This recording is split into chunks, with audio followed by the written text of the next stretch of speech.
Ladies and gentlemen, independent Americans around the country and around the world, Happy New Year. We're kicking it off with a returning champion, one of our favorite guests of all time, and a man that I look to for insight, conscience, inspiration, and much more. I think a perfect guest to start off a new and what will surely be a turbulent and tumultuous year. The great and powerful Professor Scott Galloway is back on Independent Americans. Welcome back, sir. Thanks, Paul, although I'm neither of those things. But anyway, it's good to be with you. Happy New Year. It's great to have Happy you New Year back. to you, too. Thank you. I'll start by asking you what I ask everybody. Where are you and how are you? I'm in London, and I'm doing really well. It's a little cold and dark here, but on the whole, I'm doing really well. How are you, Paul? I'm all right. Yeah? I'm all right. And I'm glad you're asking because I want to get into that. I want to get into you and I had a great dinner last year and we had a conversation on my show. And I think there aren't enough men checking in on other men. Hmm. And I think you've been really setting a powerful example in doing that. In addition to all the other work you do, I think that the stuff you've doing to lead by example as a father and a man is some of the most important work out there. I appreciate that. Yeah, so I hope we can get into that. But I'm all right. The house is we got my wife's got COVID, one kid's got strep, the other kid's got stomach flu, and I'm just dodging bullets all around here, man. How old are you, Paul? You know what? Yesterday was my birthday. I just turned 49.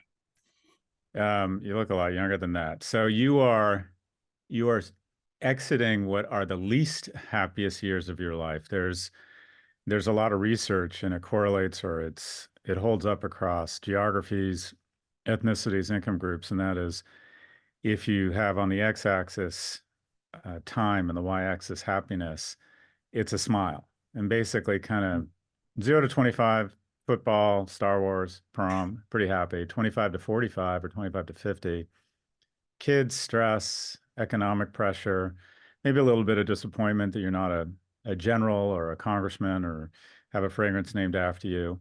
But as you hit sort of 50, generally what happens is you start taking stock of your blessings, your kids get less awful or at least a little bit older. Maybe you build up a little bit of equity in your house, you feel less financially insecure, and you get happier, which is sort of strange because when you think about it, the least happiest group should be the least healthiest, and it's not. Seniors are the happiest cohort. So what I would tell you is it's going to get better. I need to hear that. And I think a lot of folks need to hear that. And I've been trying, my wife told me last year that she thought that this conversation we were having about how we're doing and the macro conversation about how people are doing in this country and, you know, how maybe men and fathers in particular are doing is some of the most, she said it was some of the most important stuff that we did last year. And I really feel like it's true. And it's this intersection point where all my work around mental health with veterans, my background working in finance, my pop culture understanding, like I feel like this is the conversation we need the president to be having. If you look at suicide rates, if you look at isolation, you've talked with Richard Reeves on your show. This great conversation about the crisis of masculinity. I have shared that single podcast episode with more people than any other podcast episode I've ever shared because I thought you guys got to what might be one of the most important issues in this country in particular, because it's about who we are and how we're doing, and maybe opens us up to everything from suicide to happiness to susceptibility to extremism, right? I think it's all like a reflected in our politics and our economy and in our culture. But what do you think going into 2024 with all of your insight and perspective? What do you think is the most important conversation we should be having? So I think the biggest threat is not Russia versus Ukraine or Israel versus Hamas. I think the biggest threat is the United States versus itself. And I think extremism is the most dangerous thing in the world. And I actually think the most dangerous extremism is extremism in the US. We have a Speaker of the House who believes that school shootings are a function of teaching evolution in schools. And on the far left, we have apologists for terrorism. So, and we can't seem to find common ground or connective tissue. I think more people, I would like to see mandatory national service. I think that more people with platforms need to start celebrating how fortunate we are. I mean, if you look at the US, on a relative basis. I would argue, you could argue things have, at least relatively speaking, we're doing better than any other nation in the world. We have some of the strongest growth in GDP across the G7, and yet we have the lowest inflation. That's almost impossible to pull off. No one's lining up for Chinese or Russian vaccines. We are fighting, or backing, I would argue, quote unquote, the winners in two conflicts with no boots on the ground. The new technology that has garnered more market capitalization than the GDP of Germany, AI, is not only in the US, it's in one state, it's within a 10-mile radius of SFO airport. I mean, things are just, relatively speaking, I don't think we've ever been stronger. And yet, people, for example, people will blame the government and America for rising food prices. But when wages, which are now outpacing inflation, increase, they credit their own grit and character. So people tend to blame the US for their problems and credit, their hard work for all their blessings. And I think we've gotten so far right and so far left in America that our inability to, we just don't like each other. 45%, 45, I think it's 45% of Democrats are worried their kid's going to marry a Republican.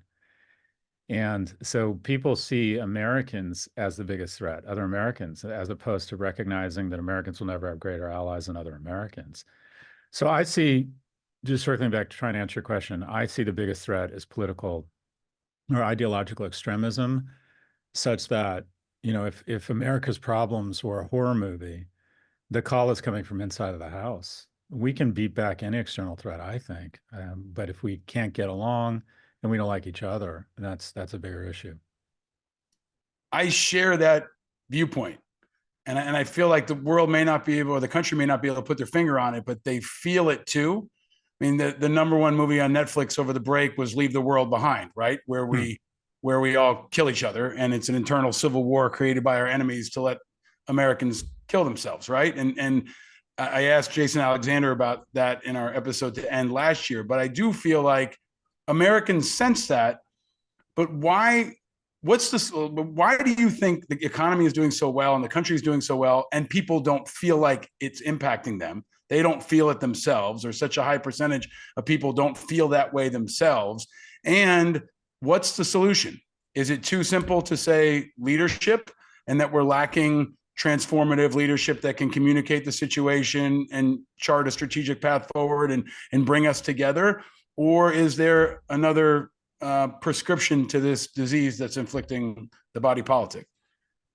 Well, for a treatment plan, first you have to diagnose the problem, and you think, okay, consumer morale or people's view of America, if America's heading in the right direction despite the data, there's just some consumer dissonance here. There's a gap between perception and reality. So the question is, why are people so disappointed? And I think a lot of it can be reverse engineered to one phenomena that has never taken place in America before, and that is, for the first time in our 200 and whatever it is, 70-year-old history, a 30-year-old is not doing as well as his or her parents were at 30. That's never happened before. And so what you have is an entire cohort of a younger generation that looks at their parents' life, looks at the opportunities presented to their parents, and those same opportunities aren't as prevalent for them. And it creates shame and rage. More people under the age of 30 are living at home than with a romantic partner or on their own. There are less viable men economically and emotionally, which makes them less attractive to women. So there's less household formation. There's less, the birth rate is declining. If we continue to have fewer and fewer young people as a ratio to older people, the majority of our budget is going to go to supporting seniors, and things like investment in defense, technology, growth, education, all the things that create growth are going to get kind of squeezed out. So while we have incredible prosperity, it is not being distributed equally. The average 70-year-old is 72% wealthier than the 70-year-old average 70-year-old was 40 years ago. The average person under the age of 40 is 24% less wealthy. And if you look at our tax system, whether it's mortgage tax deduction, capital gains, tax break, both of these things are targeted at old people who own stocks and homes, people my age, who rents and makes their money from their sweat and current income, a 25-year-old or a 30-year-old. We just stripped out a $40 billion tax credit, the child tax credit, which was shown almost immediately to reduce child poverty by 40%. I mean, the fact that we could even reduce child poverty by 40% is remarkable. And the fact that that costs $45 billion a year is literally a drop in the bucket in terms of our total spending. But it got stripped out of the infrastructure bill, but seniors got a 9% cost of living adjustment in Social Security. So I believe that almost every economic policy is essentially an elegant transfer of wealth from the young to the old. And so what you have is a group of young people who look up and see a lot of wealthy people and a lot of older people doing well. And they are on social media all day where they have wealth porn shoved in their face. Mhm. So basically they have constant reminders that you're not living up to your potential or America is not letting you live up to your what you deserve.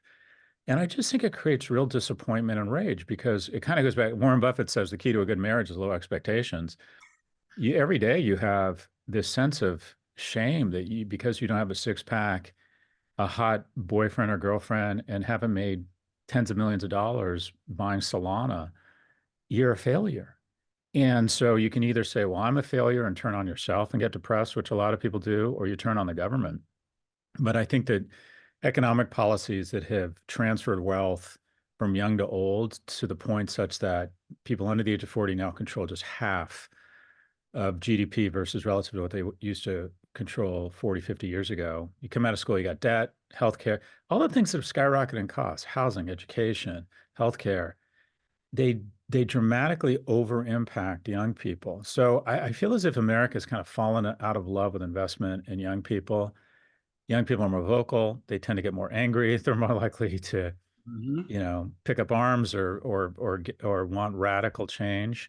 And I'll finish here. There's nothing more dangerous than a broke, lonely young man, and we're producing way too many of them. And so is a lot of the Western world, right? I mean, it feels, at least in Europe and other places, like there's this cauldron simmering and bubbling around the world, and complemented by the rise of extremist leadership that is tapping into that in so many places, from Hungary all the way across. So is it, are people, have they had their heart broken by the fallacy of America? Is it a situation where we've got really good products and services and bad marketing and salespeople? And how do we get to it? Right. I feel like you've ascended this year in a really important, powerful way because you're explaining it. You're really breaking it down and helping people understand, and you're living it in the way you represent your business and your values and your family. But there's a lack of that, right? People feel like Trump and Biden aren't connecting, or if they are, and it's in a very partisan and extremist way. You've got, maybe Trump has been replaced in some ways by Elon as like this new villain to be obsessed over. Where's the leaders, right? Like when we try to navigate this, I think you're one of them. But who else do you view as strategic leaders or inspirational leaders or even transformative leaders? We don't have a Zelensky in this country right now, right? To bring us together and show us the future. Do you see any people or types of people that are rising to meet that moment to provide solutions in leadership, or even just comfort? Like, I think there's a lot of good people out there trying to set good examples for young people. But if you where the rubber meets the road is opportunity and economics, and also just a chance to establish connections with other people and have deep, meaningful relationships. And something David Brooks has written a lot about. And as someone from the left, I had somewhat of a gag reflex 10 years ago when he started writing about this. The decline in church attendance, the lack of connective tissue vis-a-vis institutions and programs, whether it's after school, marching band, whether it's church, whether it's athletic leagues, whether it's parks, the barbershop, what we called sort of third places, if you will. There's so few of them that we don't establish connective tissue. And when you live in a community where there aren't very many immigrants and all you read about is migrants pouring over the border, you resent them. Whereas when you live in a community with immigrants, you generally come to recognize that, they're just people trying to make a living that love their kids and generally probably like America more than most Americans. But we're sequestering from each other. The number of high school kids that sees their friends every day has been cut in half. And when you don't have that contact, one, you're much more likely to become depressed because you don't make as many friends, mentors, or mates. and you begin to resent people, and you begin to make it easier to demonize immigrants or the other political party, what have you. So I think a lack of connective tissue, whether it's church or national service, the most patriotic Americans are people such as yourself. They're veterans. They're people who've invested in the country. And anyone who has kids knows that, understands the concept of the more you invest in something, the more of a vested interest you have in that thing's well-being. What I find especially obnoxious is I would describe the least patriotic people are the ones that are most blessed, specifically some of these tech bros Mm. who have made billions by building what I would describe as a thick layer of innovation on top of middle class household investments, whether it's DARPA, the space program. I mean, for God's sakes, you mentioned Elon. We gave him a $350 million loan. His company would have got out of business. There's no way he could build the charging infrastructure without government subsidies. And he deserved, I think it's great he's worth $250 billion. I want to attract more innovators and billionaires. But for these guys to immediately make this kind of money, and then the first thing they do when they make this kind of money is they engage in this sport of shit posting government. I just think it's the wrong example. Why wouldn't they be okay? I could have, I didn't start an EV company in Cape Town. We didn't build a search engine in Toronto. We're not. We didn't build an AI chip manufacturing company or design company in Buenos Aires because there is something wonderful and unique to America. And the reason I get to fly on a Gulfstream 650 and my kids have such a wonderful life and I can say things that I don't agree with is because I live in this singular unique place and I'm appreciative of it. And I hear very little of that from our most fortunate. It seems like once they make their millions or billions, they want to move to a low tax domain state, which is their right. I don't resent that. What I resent is they seem to be just so entirely critical and be pouring fuel on the fire of dissent. And I would like to see young people have mandatory national service, and I would like to become part of the zeitgeist where we don't just expect rich people to give their money away because then they get to decide what are the priorities as opposed to elected officials, but they're expected to serve. They're expected to, and that doesn't mean just giving money to far right or far left candidates, but they're expected to serve somehow in their local community or their government. But that just becomes part of our culture. That once you get to a certain level of wealth, you're expected to serve because I mean, everyone's going to realize how amazing America is after it collapses on itself or how amazing it was. Mm. And so again, I find a lack of appreciation among our most fortunate. I think social media makes things much worse by trying to identify what are you angriest about, are you left, are you right, and then move you to become even angrier. It ends up in the kind of the 60s and 70s. The Mad Men, Madison Avenue said, "Wow, we've stumbled on something. Sex sells. We can engage people with sex." Actually, that's number two. The thing that trumps sex is rage. And if I can figure out that you're left or right and start serving you content that makes the other side look stupid or evil and enrage you, I can keep you glued to your phone and sell you more Nespresso and Nissan ads. And that has been really damaging to America. And then, we could go a little bit deeper. I think there are foreign actors or bad actors who have weaponized these platforms who see that we can't beat America kinetically, militarily, economically. So let's get them to hate each other. And when I'm on, and I'm no longer on Twitter because I don't want to paint this guy's fence, but when I'm on social media, I just find a lot of the most incendiary comments. And if I double click on it, it's not a person. It's clearly a bad actor. Now, Mhm. person might be just someone who doesn't like people or is angry. But if I were China, if I were the GRU, I think they'd be stupid not to be weaponizing these very porous platforms and getting us fighting against each other. When the European settlers came in, they didn't want to fight the Native Americans directly because so what they did is they got them fighting each other, and then they came in for cleanup. Hitler did the same thing. So the way you defeat an enemy is you atomize it first, and I feel like we're being atomized. But if there is a need right now in America, I think it's a massive investment in things that restore kind of the connective tissue internally within ourselves. I appreciate and celebrate all of that, and especially the focus on the connective tissue and national service. You know, the rage is the piece that I don't think is being pulled apart and explored enough in the public conversation or even by leaders in an open way. I think there's a behind the scenes conversation that politicians will have about rage and about anger, but out in the open, understanding how angry this country really is and how angry men and isolated men tend to be. And they don't have national service. They don't have the military as an option. They don't see politics as an option. They don't have a family. This show used to be called Angry Americans, right? That's where we started because we saw this. I saw this anger and I wanted to channel it. You know, everybody's angry, but what you do with it is a choice. And we've tried to encourage people to put that into positive solutions. And the rage component is so scary that I feel like folks don't want to touch it. And the national service piece, the only leader I see focusing on that is Governor Westmore in Maryland. Now, this show sometimes becomes a Governor Westmore love fest. He's a friend of mine. I wish he was an independent. He's a Democrat, but he seems to be embodying a lot of the things you're talking about. And he's also putting them into practice in policy. So I ask you, do you have thoughts on him or anyone else that you can look to and you say, all right, Elon is not a good example for our kids. Who is a good example? And going a bit deeper on the solution piece, you're great at understanding markets. It feels like our political market is bankrupt and it feels, or it's calcified, it's failing. Is there a disruptive solution? We talk a lot about independence, third parties, ranked choice voting, all the ways to get that 49% of people who aren't Democrats or Republican more engaged. Is there, to simple a business solution to this political problem that you're betting on in 2024 and beyond? Well, you mentioned a couple of things. To de-gerrymander America would be a good start, such that we're not just constantly sending hard right or hard left people, because we send people to Washington that just day one aren't going to like each other. They're just not going to find common ground. Right. And so ranked choice voting, kind of final five, I think that would be very powerful. Alaska has that. And what do you know, Senator Murkowski is like pretty reasonable.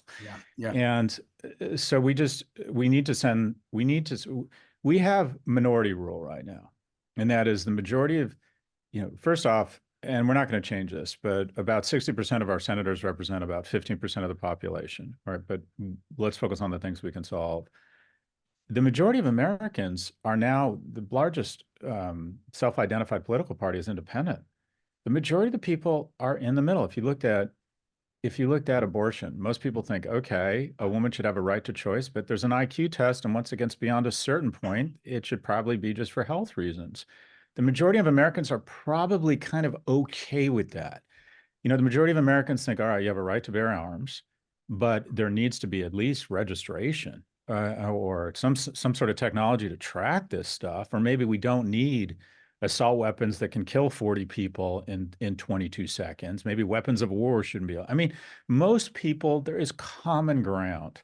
But the people who end up in DC because of our electoral map and because of our election system and because of social media, the way you get reelected, the person who gets reelected is the person who raises the most money. And the way you raise the most money is by inflaming the hardcore part of your base such that you can get through the primary, or you make some sort of crazy, outrageous, incendiary, hostile statement that goes viral on TikTok, and a small number of your constituents, and unfortunately the people that will send in $3, $5, $10 by when you call the other person a bad name or just say, shoot them at the border, right? Shoot them when they come over, shoot them at the border. The New York Times and reasonable media on Wall Street on the left and right will decry that, and then that person will raise a lot of money. And so we have to figure out a way to have a more representative democracy where we have reasonable people. I do think national service, I think we have to start doing a better job of distributing the spoils. Our economy the last 30 years has produced more wealth than Europe has produced in the last 200 years. But you wouldn't know it looking at the average household income. It's gone up, but I don't think it's bested inflation or kept pace with the market because we keep crowding more and more money into the top 1%. And I believe in billionaires. I'm not a class warfare person. I don't believe in a wealth tax, but it really has gotten out of control. And when people see prosperity of just these staggering proportions, it's the 1% that get the most play in the media. It just makes you feel like shit. It's like you get the sense that everyone's a baller but you. And it makes you really upset and angry. And The greatest innovation in history wasn't a microchip. It wasn't AI. It wasn't the EV. The greatest innovation in history was the American middle class. Until that point, the world was pretty feudal, pretty hostile, pretty violent.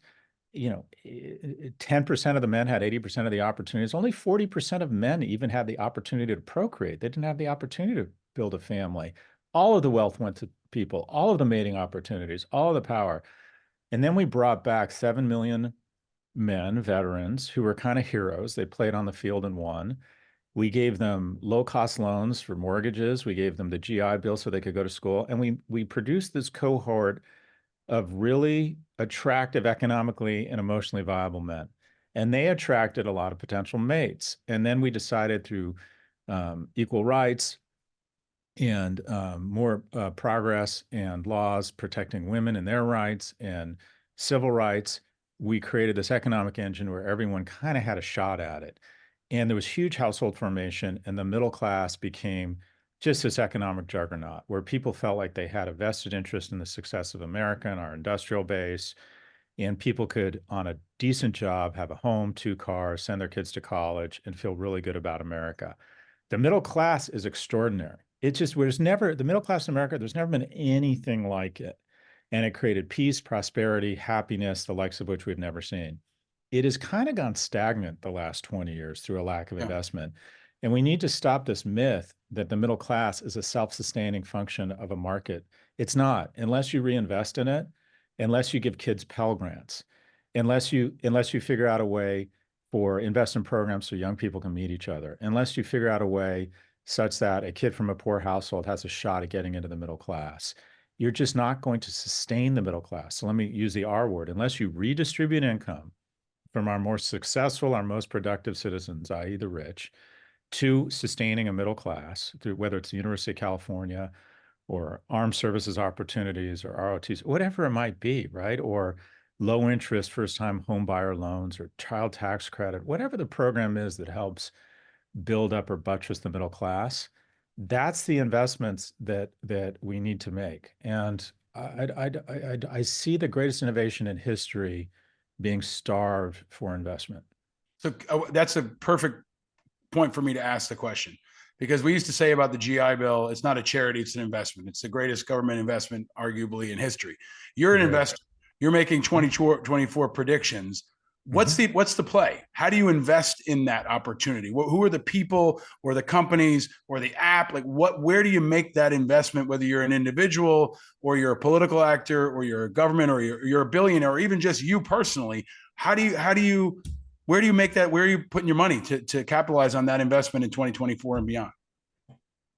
Well, there's two different things here. There's where I'm putting my money. I got very lucky, and by the way, it's not a humble brag. I think I'm remarkably talented, and I know I'm hardworking.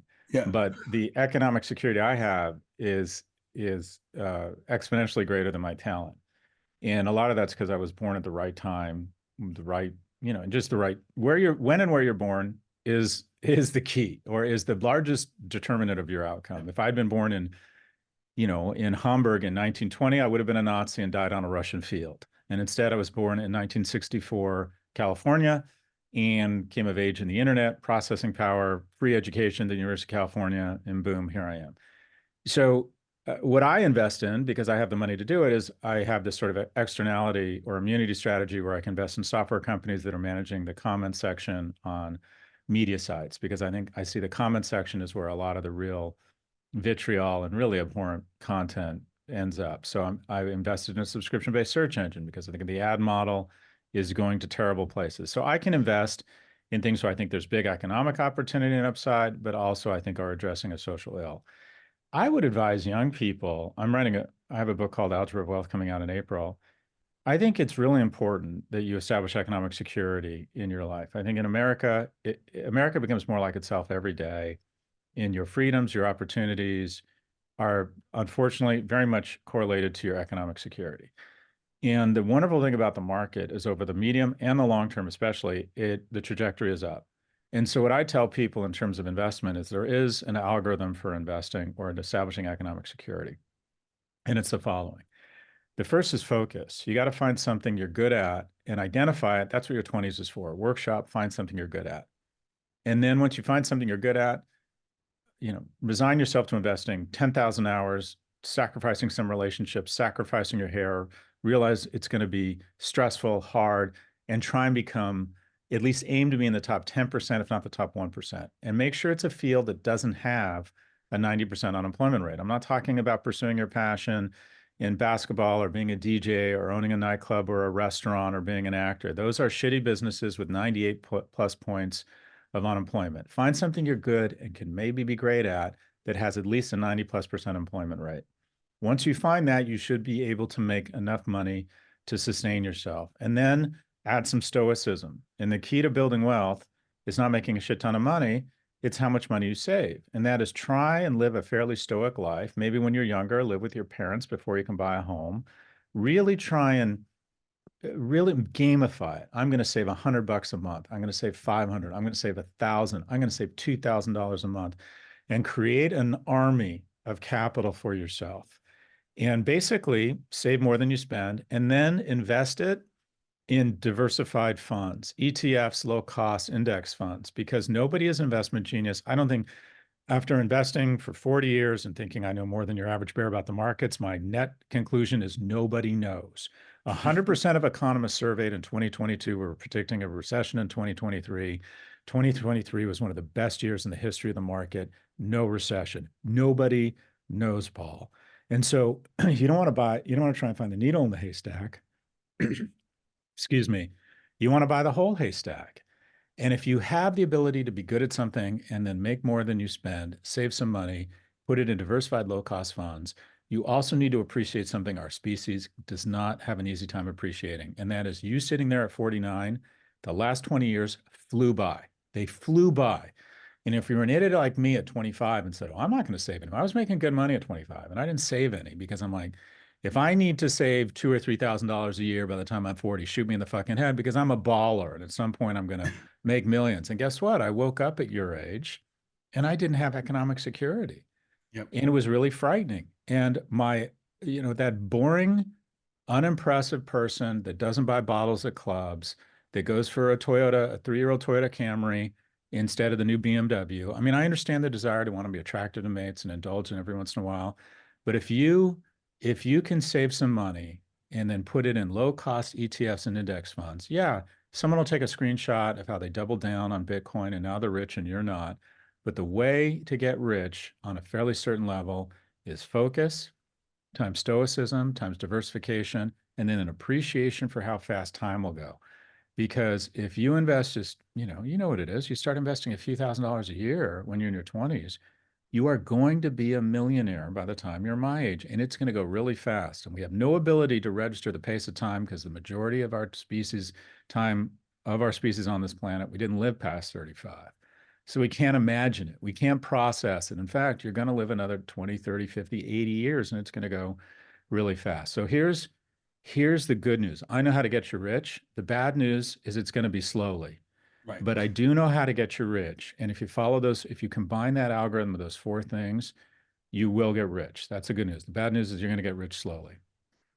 I love it. This is why you're the master of this. And I wish you would run for public office in addition to all that you're doing. I think I asked you last time, you're not going to run for office, are you? Can we get you to run for office? Because we need leaders like you in the public dialogue, driving policy. I'd much rather have you determining policy on Ukraine and Israel and the economy than most of these jackasses. Would you ever run or serve in government? That's a really generous question. When I sold my first company, so this is how, as far as I can tell, the political system works. When you sell a company and you make a bunch of money and you're seen as somebody, and if you have a large social following, you get a call from your party. In my case, I got a call from my state's Democratic Party, and they said, we want to run you for mayor or maybe for governor. Yeah. And we need you to put in $10 million of your own money. And you're going to lose the first time, but you'll get enough name recognition that you might win the second time. They were very straightforward. I really appreciated how honest they were. And here's the thing. I'm a narcissist, so I considered it. I love the idea of being involved in office. I think I would really enjoy running. I'm not sure I would actually enjoy governing, because when I meet with Senators Klobuchar and Bennett and Warner, I actually think they're just super impressive people. and they work hard and they have so many options to lead extraordinary lives. And they show up and 50% of America day one hates them. They have such a difficult time getting anything done. We need checks and balances, but it's just so difficult for them to get anything Isn't it a done. higher calling? Like this is that moment where America's at a crossroads. We need people to come off the sidelines who are untraditional. You talk to all these communities that we're talking about. You have a following. You have the money. This is where, I think the independent political movement has been underserved by what we've got. I mean, right now we've got, RFK Jr. and Dean Phillips, and we could have The Rock and Oprah and you. I mean, how do we get people like you to, yeah, it's going to suck. It's going to be terrible, but your country needs you. And without a generation that jumps in leadership, or at least a cohort in the next couple of years, I don't know how many people are long on America. Well, again, you're being really generous. Yeah, but beyond the generosity, I'm being strategic. Like, we need you, man. Like, we need guys like you. And if we can't get guys like you and gals like you, then that says something about our system too, right? Like, we need our best and brightest to meet this moment. And frankly, people who can do all the things. And you just said you could do all the things. Well, first off, there are a lot of good people running, and you got to ask yourself, where would you be most effective? I'm just being very transparent here. I don't think I have the mental strength to run for office. I think I have a tough time when people say mean things about me on Twitter. And so the idea of running for office and having people comb through my past and then try and embarrass me and my family, I just think I'm not sure I could handle it well. Yeah. The other thing is I have money now. I get to do wonderful things with my family, and I just really enjoy my life. And I don't want to give that up. I think there's a certain amount of I believe in happiness. I'm trying to get good at it. I see my time on this planet as finite, and I think one of the keys to happiness is to be rich but anonymous. And you can't be anonymous when you're running for office. Also, where can you add the most value? If you have a platform and you have some money and you think of yourselves as a good citizen, you can get involved. I'm not sure, Paul, that I can't have more of an impact being a provocateur from outside of the tent and using my platforms and a little bit of my money to talk about issues and to run into the fire. I'm getting a lot of shit for my views on Israel right now. And I'm like, well, it's my time, even if it's not popular, even if I lose some podcast advertisers, I'm going to speak my mind, and I'm going to talk about intergenerational, I think that COVID and the response to COVID was the most insane intergenerational theft in history. I have the luxury of talking about these things. So I think you can make a big difference. What you're doing is making a big difference. So there's different ways to add value and different ways to contribute. And 10 years ago, when someone called me and said, or when people called me and asked me to run for office again, see above narcissist, I thought, well, I like the idea of that. And then when I sat down and really thought it through, I just think the amount of resilience and money it takes relative to the impact you may or may not have, I'm not sure it's worth it. And it goes back to the problem of how do we get good people to run? But every time, I will say this, every time I go to DC, and maybe it's the people I meet with, when I meet with some of the senators I mentioned, or I meet with Representative Ro Khanna, I'm actually really impressed and hopeful. I just interviewed a kid, Andy, I'll get his name. He ran cybersecurity for the CIA. And I'm trying to get him to run. I'm like, this guy is so impressive and so reasonable and so moderate. I'm trying to get, I'd like to see Mark Cuban, maybe not run for president, but run for governor. I think there's a lot of looks like he might run against Ted Cruz. I think that intergenerational piece, I think especially, I don't know, maybe the cohort around your age, my age, Cuban's age, that can kind of be translators between the generation, especially folks who have an understanding of media and politics and technology, who can be kind of a bridge generation into what America was and what America could be. I think there's a moment for that type of leadership in politics, where you're the ones signing the bills, you're the ones determining the budget. And I hope that, every time you come on the show, I'm going to ask you if you can run, because we need you specifically and people like you. And it's like any other kind for you to run, Paul. I'll cut you. You know what? I'll tell you straight up. I've talked about this on the show before. I'm an independent. If I want to run as a non-wealthy independent, there's a tough path. I mean, there's no path. And that's what we need to change. And I think there is structural change that can happen. Sorry. But it's near impossible. But I will say, a guy like I like a guy like Andrew Yang. He ran. He didn't get it. He got enough traction that his ideas resonated. People Right, don't realize right, UBI was seen as so socialist and right. such a non-starter, and now he's actually gotten people comfortable with the notion. Well, maybe we just give people money. Yeah, like, people would never even have that conversation before, so That's right. people can have Yeah. impact. My fear is that third parties now are just going to be spoilers, that they never Yeah. actually. Well, it All doesn't they have to do. be third party, right? I mean, it has to be no party. And I think that's the part. If we can empower the people who don't want to pick a side, Yeah, if only unite them in the fact that they don't want to pick a side, we're half the country. And that gives yeah. us a chance to upend a lot of this and put some more reasonable people in, even if it's just a couple senators as a beachhead.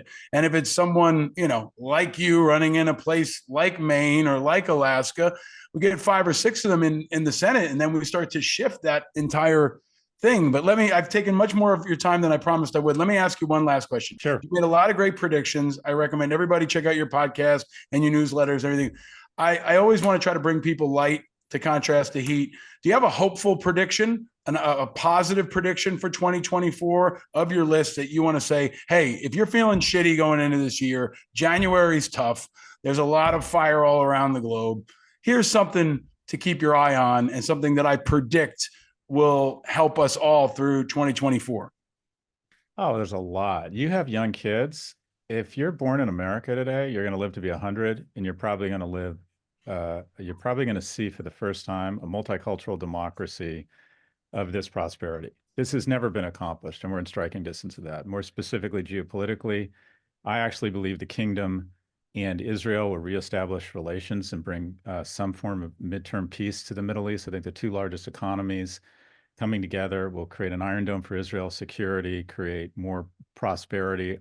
I'm hoping that we can come to some sort of multilateral solution that gives the Palestinian people and the residents of Gaza some dignity and ability to govern themselves. So I actually think that there's a hopeful signs in the Mideast.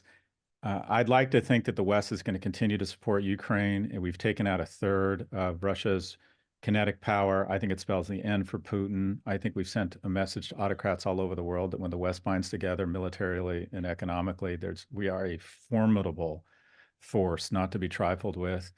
And I do think that some of the advances around AI and medicine are going to reduce death, disease, and disability. The number of people living in poverty, the World Health Organization 20 years ago put out a goal to cut it in half in 40 years. They cut it in half in less than 10.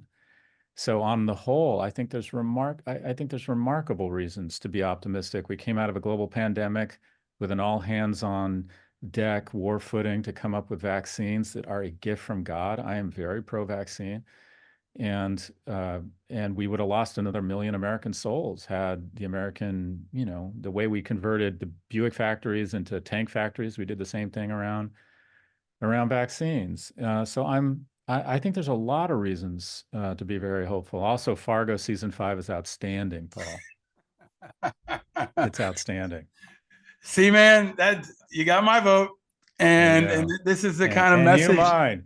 So this is the kind of mess where we can continue to figure out ways to bring together the Avengers and try to meet this moment, man. But I appreciate your perspective, your positivity, and your example as a leader, as someone who just says sometimes this is not the right thing for our kids. And your focus on the next generation and future generations is so important and something we don't hear enough. And you're just a really, really great example. And I'm grateful for your leadership and for your time on this show and all your support, man. It's really great to have you back. Well, right back at you, brother. I appreciate you doing this. Appreciate your service, and trust me on the kids thing, it gets less bad. It gets less bad. Well, I'm thankful for the vaccines right now because it could be a whole lot worse in this house right now. But it's less. Thank you for all you do. Happy New Year, Scott. Yeah, Appreciate likewise, it. Paul. Stay Take vigilant. care. Bye now.